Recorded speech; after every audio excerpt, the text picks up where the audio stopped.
লক্ষ্মীর ভান্ডার প্রকল্পের টাকা মে মাসে কবে ঢুকবে? মে মাসে কি আর টাকা ঢুকবে না? অনেকেই লক্ষ্মীর ভান্ডার প্রকল্পের টাকার অপেক্ষায় রয়েছেন। যারা লক্ষ্মীর ভান্ডার প্রকল্পের টাকার অপেক্ষায় রয়েছেন, আপনাদের ব্যাংক অ্যাকাউন্টে কবে ঢুকবে লক্ষ্মীর ভান্ডার প্রকল্পের টাকা? অনেক মহিলা উপভোক্তাই এই মে মাসের টাকার অপেক্ষায় রয়েছেন যে কবে ঢুকবে মে মাসের লক্ষ্মীর ভান্ডার প্রকল্পের টাকা। আবার অনেকেই বলতেছেন যে মে মাসে বন্ধ হতে চলেছে লক্ষ্মীর ভান্ডার প্রকল্পের টাকা। তো আপনারা কবে পাবেন লক্ষ্মীর ভান্ডার প্রকল্পের টাকা? কবে আপনাদের ব্যাংক অ্যাকাউন্টে ঢুকতে চলেছে এই মে মাসে লক্ষ্মীর ভান্ডার প্রকল্পের টাকা? মে মাসে লক্ষ্মীর ভান্ডার প্রকল্পের টাকা কি আর পাওয়া যাবে না?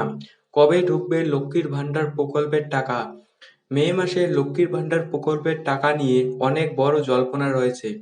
অনেকেই বলছেন লক্ষ্মীর ভান্ডার প্রকল্পের টাকা আর পাওয়া যাবে না। কবে ঢুকবে টাকা? দেখুন, লক্ষ্মীর ভান্ডার প্রকল্পের টাকা ৪ তারিখ থেকে ব্যাংক অ্যাকাউন্টে ঢুকতে শুরু হয়ে যায়। কিন্তু এবারে বিধানসভা নির্বাচন থাকায় এই লক্ষ্মীর ভান্ডার প্রকল্পের টাকা আপনাদের ব্যাংক অ্যাকাউন্টে ঢুকতে কিছুদিন সময়ও লাগতে পারে। এর কারণ হলো, যদি বিধানসভা নির্বাচনে বিরোধী শাসক দল ক্ষমতায় আসে, তাহলে লক্ষ্মীর ভান্ডার প্রকল্পের টাকা বন্ধ হয়ে যাবে। বিরোধী শাসক দল যে প্রকল্প চালু করবেন, সেই প্রকল্পের টাকা আপনাদের ব্যাংক অ্যাকাউন্টে ঢুকতে শুরু হয়ে যাবে। এক্ষেত্রে লক্ষ্মীর ভান্ডার প্রকল্পের টাকা বন্ধ হয়ে যেতে পারে। আর চতুর্থবারের জন্য মুখ্যমন্ত্রী মমতা বন্দ্যোপাধ্যায় যদি আবারও ক্ষমতায় আসেন, তাহলে আপনাদের লক্ষ্মীর ভান্ডার প্রকল্পের টাকা প্রথম সপ্তাহের মধ্যে উপভোক্তাদের ব্যাংক অ্যাকাউন্টে ধাপে ধাপে ঢুকতে শুরু হয়ে যাবে। তবে এখনো নিশ্চিন্ত নয় যে লক্ষ্মীর ভান্ডার প্রকল্পের টাকা কবে আপনাদের ঢুকতে শুরু হয়ে যাবে। লক্ষ্মীর ভান্ডার প্রকল্পের টাকা সম্পূর্ণ নির্ভর করছে বিধানসভা নির্বাচনের ফলাফলের উপর। মুখ্যমন্ত্রী মমতা বন্দ্যোপাধ্যায়ের রাজ্য বাজেটে লক্ষ্মীর ভান্ডার প্রকল্পের টাকা বৃদ্ধি করেছিলেন। লক্ষ্মীর ভান্ডার বৃদ্ধি করেছিলেন যারা সাধারণ শ্রেণীর মহিলা, তারা ১,০০০ টাকার বদলে ১৫০০ টাকা করে, এবং যারা এসসি এসটি তারা ১২০০ টাকার বদলে ১৭০০ টাকা করে পাবেন। এরপর বিরোধী শাসক দল এই লক্ষ্মীর ভান্ডার প্রকল্পের দ্বিগুণ টাকা দেওয়ার প্রতিশ্রুতি দিয়েছেন।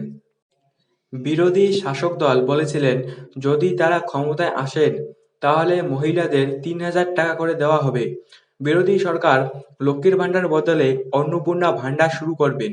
তারা ক্ষমতায় আসলে বিধানসভা নির্বাচনের ফলাফলের পরেই জানা যাবে।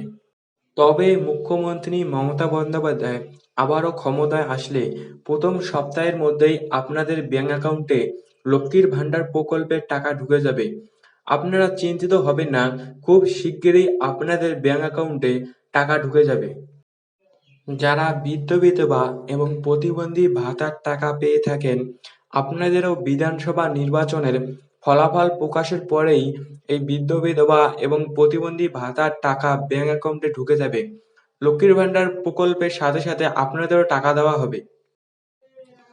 তবে লক্ষ্মীর ভান্ডার প্রকল্প এবং বৃদ্ধ বিধবা প্রতিবন্ধী ভাতার টাকা কবে ঢুকবে, এই বিষয়ে এখনো নিশ্চিন্ত নয়। কবে এই টাকা আপনারা পাবেন, বিধানসভা নির্বাচনের ফলাফল প্রকাশের পরেই জানা যাবে কবে টাকা ঢুকবে ব্যাংক অ্যাকাউন্টে।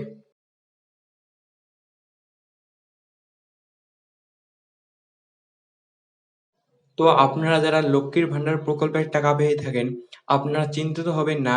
বিধানসভা নির্বাচনের পরেই আপনারা জানতে পারবেন কত তারিখ থেকে ব্যাংক অ্যাকাউন্টে টাকা ঢুকতে শুরু হয়ে যাবে। এই বিধানসভা নির্বাচনেই পরেই আপনারা বুঝতে পারবেন আপনাদের লক্ষ্মীর ভান্ডার প্রকল্পের টাকা ঢুকবে কিনা এবং বৃদ্ধ বিধবার টাকাও ঢুকবে কিনা।